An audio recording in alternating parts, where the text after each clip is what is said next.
हाल जैसा कि आपको पता है कि हम अत-तौबा कुरान के चैप्टर 9 की कुछ आयतों का अध्ययन कर रहे हैं और ये बताने की कोशिश कर रहे हैं कि मौलाना झूठ बनाते हैं कि मोहम्मद बड़ा दयालु था या अल्लाह बड़ा दयालु था। शर्तिया तौर पर अगर मुसलमान कुरान को अनुवाद के साथ पढ़ेंगे तो उनको पता लग जाएगी कि मोहम्मद एक क्रूर और अत्याचारी व्यक्ति था। जो लोग ये कहते हैं कि आपको अरबी नहीं आती, दोस्तों मैंने भी अरबी सीख ली है, वैसे तो अनुवाद हैं ही अब, तो ये लोग ये भी चैलेंज नहीं कर सकते अरबी नहीं आती।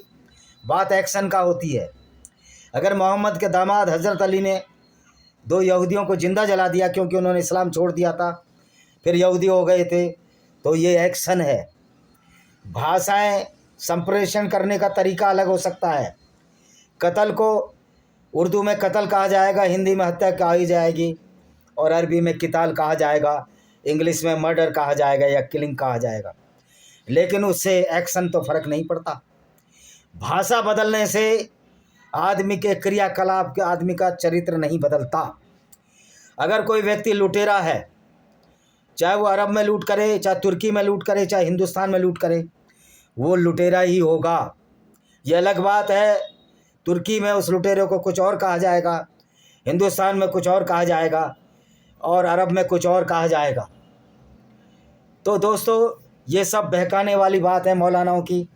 किसी मौलाना की औकात नहीं, महमूद मदनी हो या अरशद मदनी हो, असुद्दीन ओवैसी हो या कोई भी मुसलमान हो, इमरान प्रतापगढ़ी हो, इनकी ये औकात नहीं कि इस्लाम को अच्छा साबित कर सकें, क्योंकि इनकी कुरान चीख चीख कर कहती है कि मोहम्मद साहब कत्ल गारत के पैरोकार थे, मोहम्मद साहब मर्डर के स्पेशलिस्ट थे, मोहम्मद साहब औरतों को गिफ्ट में ले लेते थे और लड़कियों को बाज़ारों में बेच देते थे।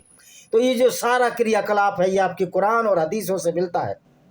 बहुत से लोग कहते हैं हम कुरान को नहीं मानते, कुरान को मानते हैं, हदीसों को नहीं मानते, जिसमें मोहम्मद का कैरेक्टर का वर्णन है।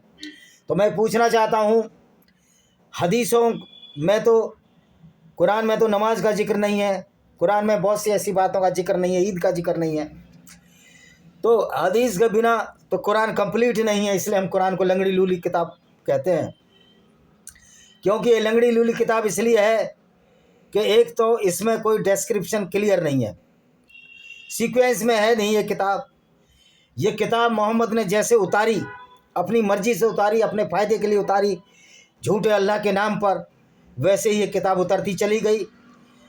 कुरान एक मोहम्मद की स्वार्थ गर्ज खुदगर्जी का प्रतीक है। तो आइए इस समय ना व्यर्थ करते हुए हम बताते हैं कुरान में किस तरह खुदगर्जी है मुसलमानों के लिए। मुसलमानों को एक ऐसा गिरोह बना दिया है जो पूरी दुनिया को लूटने के लिए आमादा है कुरान की आयतों को पढ़कर।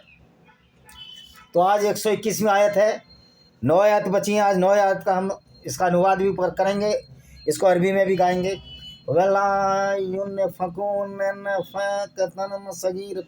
और ये लोग अल्लाह की राह में थोड़ा सा भी बहुत माल नहीं खर्च करते और किसी मैदान को नहीं कतवा करते, मगर फ़ौरन उनके नामाइन अमल में उनके नाम लिख दिया जाता है, ताकि अल्लाह उनकी कारगुजारियों का अच्छे से अच्छा बदला फरमाएगा। इसमें कह रहे हैं जो अल्लाह की राह में थोड़ा बहुत माल खर्च नहीं करते। कौन सा माल? आप ये समझो, रुपया पैसा। मोहम्मद को लूटने के लिए घुड़सवारों की ज़रूरत थी, मोहम्मद को लूटने के लिए घोड़ों की ज़रूरत थी, मोहम्मद को लूटने के लिए तलवारों की ज़रूरत थी। तो मोहम्मद कहता था दान दो, अल्लाह के नाम से हम लूटने जाएंगे, औरतों को लूटेंगे, उनको बाज़ारों में बेचेंगे और फिर उससे जो पैसा आएगा उससे हम घोड़े हथियार खरीदेंगे। तो मोहम्मद ने तो बनु कुरैजा की 700 औरतों को बेचकर उसके बदले घोड़े हथियार खरीदे। ये इनकी किताब सीरत रसूलुल्लाह जो कि इब्ने इसाक ने लिखी है, जो मोहम्मद की मौत के 60 साल बाद पैदा हुआ था। इसमें चैन और नरेशन है। चैन ऑफ नरेशन का मतलब है कि मोहम्मद के ज़माने के जो व्यक्ति थे उनके बेटे, मोहम्मद के ज़माने के व्यक्तियों के बेटों ने ये मोहम्मद के बारे में सुना और उनके पोतों ने सुना, यानी कि इसमें चैन ऑफ नरेशन है, कहानियाँ हैं, सच्चाई है जो इब्ने इसाक ने लिखी और इसलिए ऑथेंटिक बुक है। तो उसने तो कहा था, पेज नंबर 83 465 अध्याय में साफ है कि मोहम्मद ने औरतों को बेचा, घोड़े माल खरीदे उसके बदले। तो इसके लिए ज़्यादा आदमी चाहिए थे, जितने ज़्यादा फौज होगी इस्लाम की उतनी बड़े लूट करते और उतना ही बड़ा माल मोहम्मद को मिलता था, वो 5वां हिस्सा खुद रखता था। 122वीं आयत क्या कहती है? और ये भी मुनासिब नहीं कि मोमिन कुल के कुल अपने घरों में निकल खड़े हों, उनमें से हर गिरोह की एक जमात अपने घरों से क्यों नहीं निकलती ताकि इल्म दीन हासिल करें, जब अपनी कौम की तरफ के पलट खाएँ तो उनको आखिरत से डराएं ताकि लोग डरें। कह रहा वो लोग इल्म हासिल क्यों नहीं करते? इस्लाम का इल्म क्या है? इस्लाम का इल्म है कि गैर मुस्लिमों को इकट्ठे होकर कत्ल करना, उनकी औरतों को लूटना, उनसे बलात्कार करना।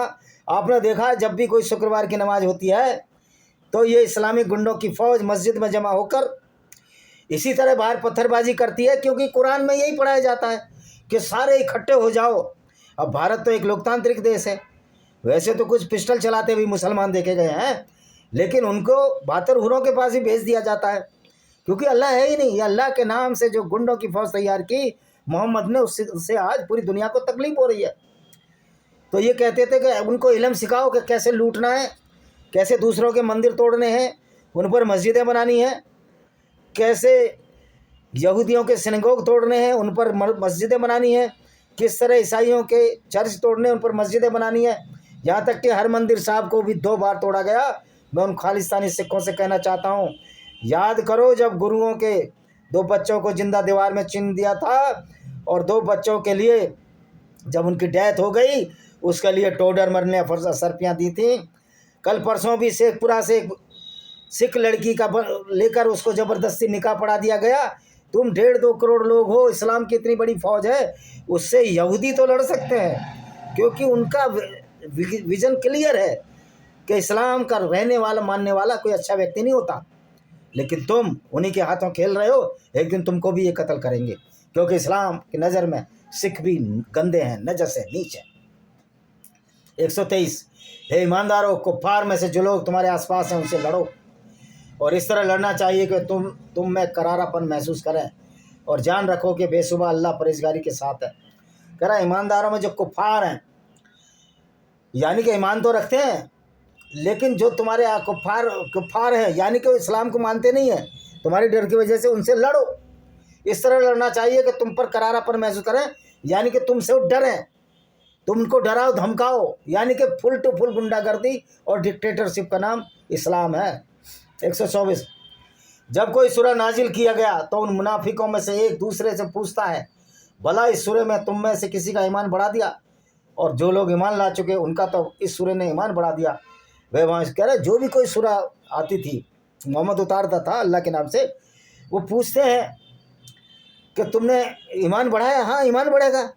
जो निकम्मे थे, जो कोई खेती नहीं कर सकते थे, जो पढ़ लिख नहीं सकते थे, जो सिर्फ लुटेरे थे, जब उनको फोकट का माल मिल रहा है, हराम का माल मिल रहा है, जो काफिले लूटते थे यहूदियों के, ईसाइयों के, बाद में हिंदुओं को लूट मचाई, तो इस हराम के माल में ऐसी सूरह अगर उतार दी जाए कि लूटो, कत्ल करो, दूसरे की औरतों को मलका अमीन बनाओ, रखेल बनाओ, और उनका मोलेस्टेशन करो, उनका सील भंग करो, तो ऐसे लोगों की तो संख्या, हराम के खाने वालों की संख्या तो होगी, क्योंकि इस्लाम तो हराम को भी हलाल कहता है, मतलब लूटपाट भी इसके लिए बड़ा पवित्र है। कुरान में आयत है जो मिला है हलाल का माल, माल गनीमत लूट का माल है, उसको मिलजुल कर खाओ। तो आप समझ सकते हो कि किस तरह की आइडियोलॉजी है। 125 में आयत क्या कहती है? मगर जिन लोगों के दिल में निफाक की बीमारी है, यानी कि वो मानते नहीं, क्योंकि झूठ बोलते थे ना मोहम्मद साहब, उन पिछली खवासत पर इन सूरों ने खवासत और बढ़ा दी, लोग कुफर की हालत में मर गए। कह रहा ये लोग कुफर की हालत में मर जाओगे। देखो, कुफर की हालत में मरना अच्छी बात है, इस्लाम ना ग्रहण करना। अगर इस्लाम की हालत में मरोगे तो मोहम्मद ने तुमको वो चूरन चटाया है 72 हूरों का और जन्नत का, जो कभी नहीं होनी। नहरों का चूरन जो चटाया मोहम्मद और उसके साथियों ने, सऊदी अरब में आज तक कोई नहर नहीं है। अगर यहूदी वहाँ तेल ना खोजते, ईसाई तेल ना खोजते, तो सऊदी अरब तो भूखा मर रहा होता अल्लाह के नाम से। और वो ज़माना चला गया जिहाद असगर का, क्योंकि आप जिहाद असगर करोगे, तुम्हारी औकात नहीं है। तुम तो गैर मुस्लिम काफिरों से हथियार खरीद लेते हो, तुम तो इतने बेशर्म और बेगैरत हो, आप उनसे हथियार भी लोगे और उन्हीं खिलाफ चलाओगे अल्लाह के नाम पर। मैं तो अमेरिका और जो गैर मुस्लिम देश हैं उनको कहना चाहता हूँ कि आप ये मिसाइलें देते हैं क्यों उनको? अल्टीमेट इनका उद्देश्य तो इस्लाम में यही है कि पूरी दुनिया में इस्लाम फैलाना, और इस गुंडागर्दी को बढ़ाने में गैर मुस्लिम क्यों साथ दे रहे हैं, हमको समझना चाहिए। अगर हमास के पास जो हथियार ना होते, जो चीन दे रहा है या कोई दे रहा है, तो क्या हमास इजराइल से इतना लड़ पाता? और चीन वालों ने तो इस्लाम को काबू किया। चीन वो वाहिद मुल्क है जो इस्लाम के गुंडों से निपटना जानता है। उसने इस्लाम के गुंडों के नाक में दम कर दिया है। इस्लाम के नाम पर जो गुंडा चला रही है, या बर्मा से सबक सीखो। बुद्धिस्ट लोग इतने शांत हैं, जो कि कल्ट है, मैं उसको धर्म नहीं मानता, वो एक विचारधारा एक व्यक्ति द्वारा चलाई गई। वहाँ के लोगों ने जब रोहिंग्या मुस्लिमों को निकाल दिया, तो ये हिंदू मुस्लिम भाईचारे का जो आपको चूरन चटा रहे हैं सेकुलर लीडर, मैं उनसे पूछना चाहता हूँ, क्या इस्लाम में इस बात की गारंटी है कि गैर मुस्लिम से दोस्ती हो सकती है? मैं दावे से कहता हूँ, इस्लाम मुसलमान गैर मुस्लिम से दोस्ती नहीं कर सकता। सैकड़ों आयतें ऐसी हैं जो गैर मुसलमान के खिलाफ मुसलमानों को तलवार के लिए भड़काती हैं। तो भाई जो कुफर की हालत में मर गए वो ज़्यादा अच्छे हैं, कम से कम वो अच्छे काम तो करे। और एक सच्चा मुसलमान अगर कुरान पर चलेगा, वो अच्छा आदमी हो ही नहीं सकता, वो परफेक्ट आतंकवादी होगा। ये बात आपको बुरी लग सकती है, लेकिन सच्चाई हमेशा कड़वी होती है। 126वीं आयत, क्या वे लोग इतना भी नहीं देखते, हर साल एक मरतबा या 2 बार बला में मुब्तला किए जाते हैं, फिर नए लोग तौबा ही करते हैं। नए नसीहत में बार बार मोहम्मद कहता था, मेरी तरफ आओ, मेरी तरफ आओ। भाई इस्लाम में वही जा सकता है जो मूर्ख है। और पहले जो लोग मुसलमान मरे, वो मूर्ख के साथ, उनके करैक्टर अच्छे नहीं थे, वो सभ्य लोग नहीं थे, वो गुंडे मवाली थे, तभी तो गैर मुस्लिम औरतों को लूटते फिरते थे, उनके कारवान को लूटते फिरते थे, कारवां जो आज चलता था बिजनेस का। तो ये इस्लाम की जो सुन्नत है, जो लोग कहते हैं कि मोहम्मद की सुन्नत पर चलो, उन बेचारे मुसलमानों को ये नहीं पता कि मोहम्मद की सुन्नत एक अच्छे भले इंसान को अपराधी बनाती है, उसके बुरे कामों में मुलव्विज करती है, यानी मुलव्विज का मतलब संलिप्त करती है, इंक्लूड करती है। तो उन बेचारों को पता ही नहीं है। तो सबसे बड़ा जो धोखा आज मुसलमानों के साथ हुआ, वो मोहम्मद साहब ने दिया। उसकी वजह से, मोहम्मद की सुन्नत पर चलने की वजह से आज पूरी दुनिया का मुसलमान बदनाम है। और जो मौलाना कहते हैं कि मुसलमान आतंकवाद की वजह से बदनाम है, वो मौलाना झूठ बोलते हैं, क्योंकि इस्लाम ही तो आतंकवाद है, इस्लाम ही तो उनको आतंकवादी बनाता है। तो मुसलमान आतंकवाद की वजह से नहीं, इस्लाम की वजह से बदनाम है, क्योंकि आतंकवाद की जो रूट कॉज है वो इस्लाम है। तो भाई जो इस्लाम नहीं मानते वो ज़्यादा अच्छे हैं, वो कम से कम इंसानियत से सरोकार रखते हैं, वो कभी भी किसी पर अटैक नहीं करेंगे। लेकिन एक मुसलमान तो अटैक करेगा, क्योंकि तो लिखा हुआ है किताब में। तो किताब इनको पागल बनाती है, इनको बेवकूफ़ बनाती है। 127, और जब कोई सूरह नाजिल किया जाए तो उनमें से एक की तरफ एक देखने लगा, और ये कहकर तुमको कोई मुसलमान देखता तो नहीं है। फिर वो अपने पर पलट जाते हैं, तो क्या पलटेंगे, गोया अल्लाह ने उनके दिनों को पलट दिया है। इस सबब से बिल्कुल नासमझ लोग हैं। देखिए, अल्लाह तो इतना मूर्ख है, दिलों को पलटने से क्या होता है, दिमाग सोचता है, लेकिन कुरान में तो दिल से सोचा जाता है। कुरान में तो कहा है कि अकल का दखल नहीं होना चाहिए मज़हब में।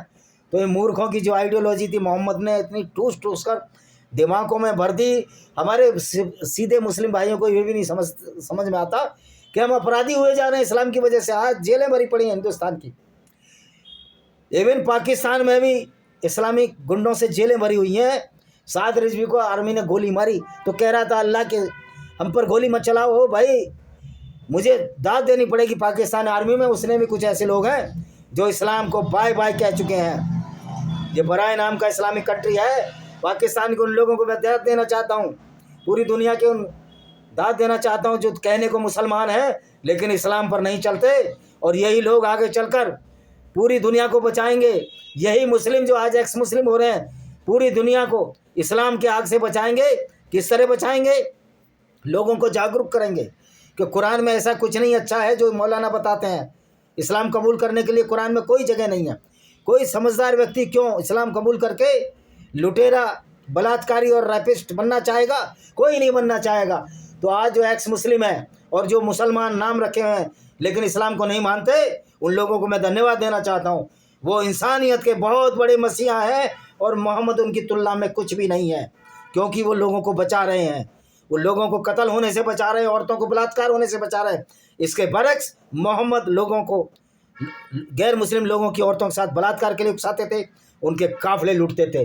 तो इन लोगों को मैं सल्यूट करता हूँ। ख़ास तौर पर एक्स मुस्लिमों को, और उन हिंदुओं को भी, उन ईसाइयों को भी, उन यहूदियों को भी जो एक्स मुस्लिमों का साथ दे रहे हैं, और उन लोगों को भी, उन धर्म के गैर मुस्लिम धर्मों के लोगों को भी जो इस्लाम की असलियत को खोल खोल कर सामने बता रहे हैं और अरबी सीख कर इस्लाम की असलियत को सामने ला रहे हैं, ताकि इस्लाम का सिराजा, इसका किला उजड़ जाए।